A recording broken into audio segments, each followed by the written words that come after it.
What would happen if for 1 year you made the decisions that prioritise you and your health and well-being? What differences would you see physically and mentally? Well, we wanted to see those differences, and as it turns out, there were a lot of them. And I'll tell you what, some were not what we expected.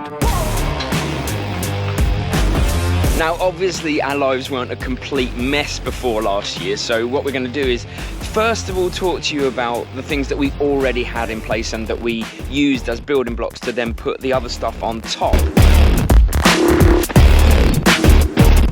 So something I think was already a strength of ours was our ability to set our environment. So our house is set up to be able to run. We have our trainers in a place where we know where they are. Mary gets her clothes out the night before because she has to know what colour she's wearing, obviously. But I know at least where my clothes are, you know, and we know what run we're doing and when because we've already had it written down. We've got the plan. So our environment, I feel like, was already a strength. It was already set. Could be better, but it's not a bad start. Secondly, we had the kind of foundation of a morning and bedtime routine. So we had our phones in the other room, we always have had. We knew what time we have breakfast, we know what time we get up, we know what time we go to bed. But we felt like we could really make more out of that routine and really fine tune it for us. Also, for me, I want to fit more in to the morning to really make the most of that first part of the day to set me up as best as possible. Yeah, I'll take this opportunity while Mary's filming a story for Instagram to say, like Mary said, we really felt like we could make more out of the morning. We could really kind of use it to our advantage. And then the evening, the same thing. There are things I wanted to achieve in the evening that I didn't feel like I was because maybe I was on my phone for too long, you know, taking too long to go to bed or whatever.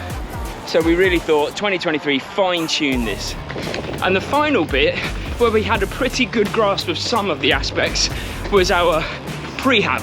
So we'd already invested in weekly massages, we already got dry needling, you know, physiotherapy. I did that from the UK and Mary took it up when we moved to Thailand. But there were definitely lots of areas we could improve on. Certainly our home strength and conditioning and the kind of work of going to the gym, right? Yeah. So with all of that set in place, all of the kind of foundations that we put in place up to the start of 2023, it's time to double down. And now we're going to run you through the things that we changed in 2023 that have made the most dramatic impact. Are you trying to stop me putting my hand in your face? Yes. Okay, but pancakes.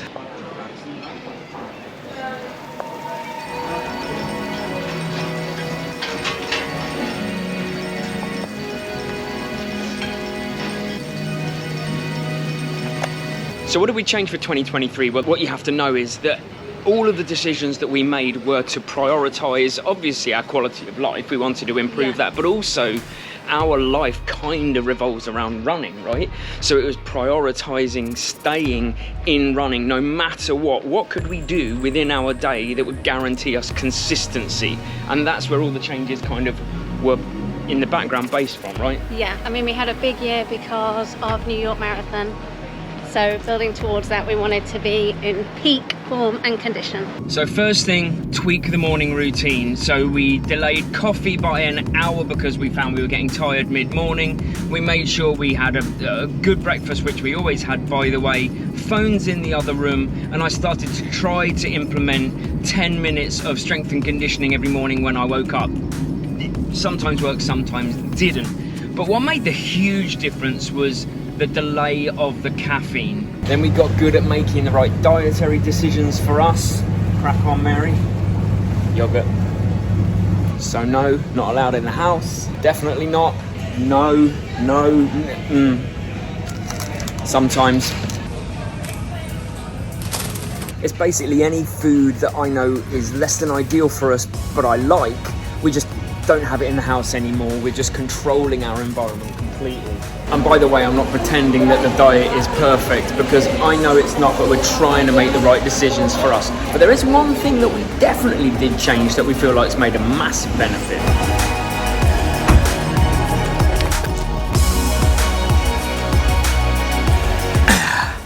We invested a lot of time and research into these supplements. So what we have in our hands are what, Mary? We've got omega-3 fish oil, we've got turmeric, black pepper root and cordyceps.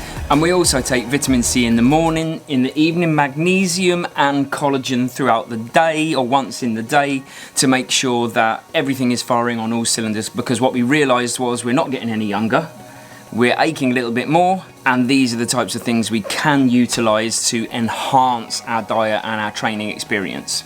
Yeah, and give our body what it needs to be at its best. We spent a lot of time researching this, but of course there are lots of different ways for lots of different people, but we believe this was the thing that was going to work best for us and to kind of relieve some of the aches and pains, enhance our training. And one thing we were determined to further improve on was our strength and conditioning and prehab, because as we said before, we got some of it right, but I don't think we'd got all of it right. We always had a good stretching routine after a run.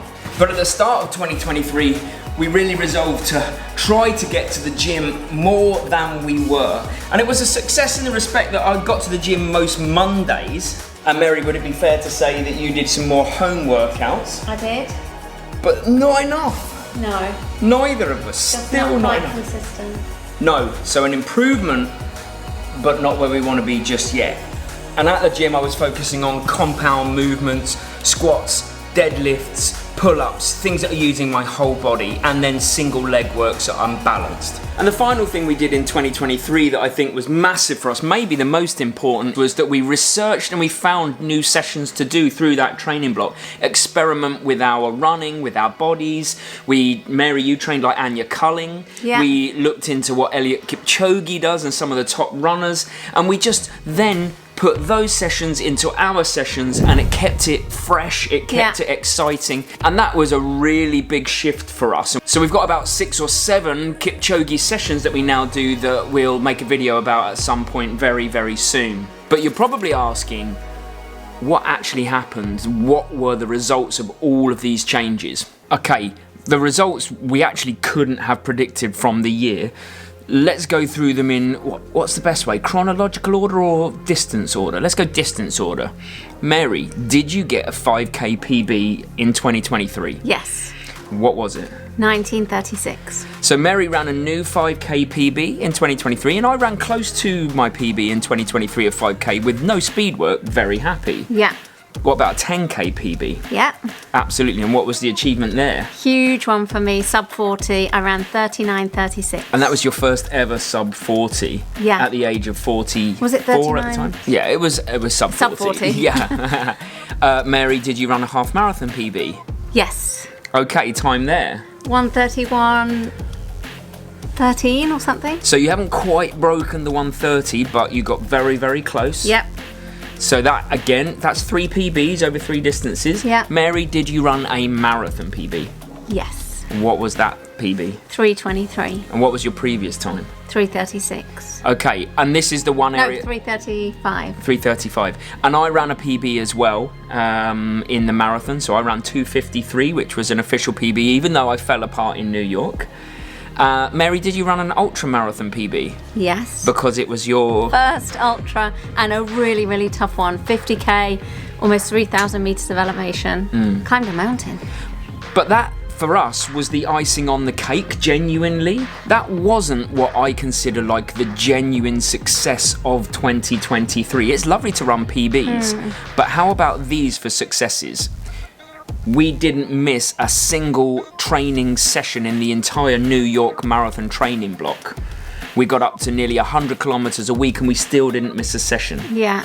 I've run way more this year than any other year and consistently done that across the months. So that is huge for me. Yeah, we didn't get injured in 2023. I mean, I should say touch wood because we've still got a few days left, but we didn't pick up any injuries, which again was testament to our prehab and our routines that we're putting in place. Yeah, and we love the whole thing. We've had such a good year, such a positive year of running, and yes, the results have been amazing, but more than anything, I think the experiences and just the joy and enjoyment we've got from it. We feel like we learned so much as well about our bodies and about running. Even now, like I've been running my whole life and I feel like I'm continually still learning about it. Yeah, and I feel like, you know, we're mid-40s now, but we're still doing well and feeling like there's more to come. Yeah, absolutely. I know there are faster times in me.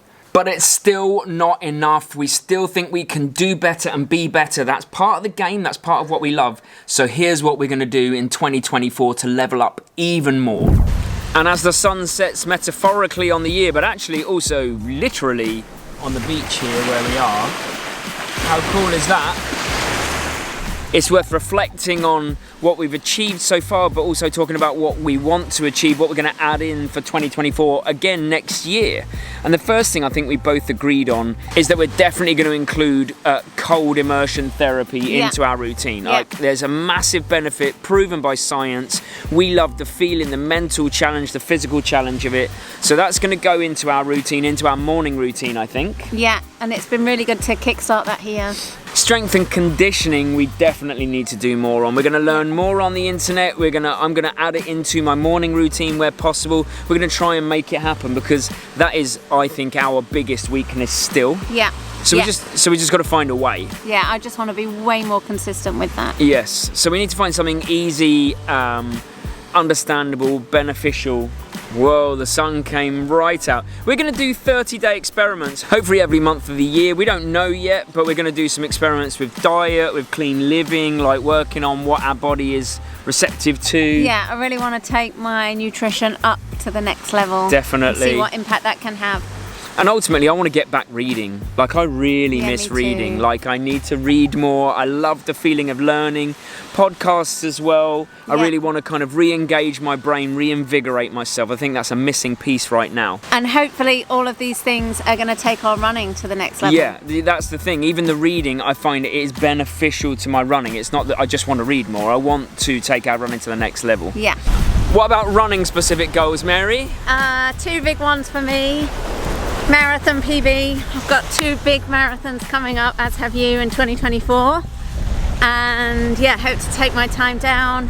And also half marathon, I'd love to knock off that sub 130. Yeah, for me it's actually just a marathon PB. I want to run under 250. I really believe I've got a low 240s in me at some stage. And this one's been more of a problem for me than it has Mary, but I just want to remain injury free and consistent, and I will do anything I can to prioritise that. So more of the same from 2023, but even getting a little bit faster, even though we're getting a little bit older.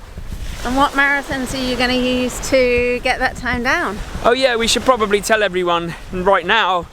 Everyone knows we're going to Boston, but we also got into Chicago. So we got Boston and Chicago this year, which we're super, super excited about. So more to come. And if this video brought you value, then consider subscribing to the channel, but never any hard sell. And if you like the video, then you're probably going to like this one, which was the 7 stages of becoming a runner. See you on Wednesday, race week.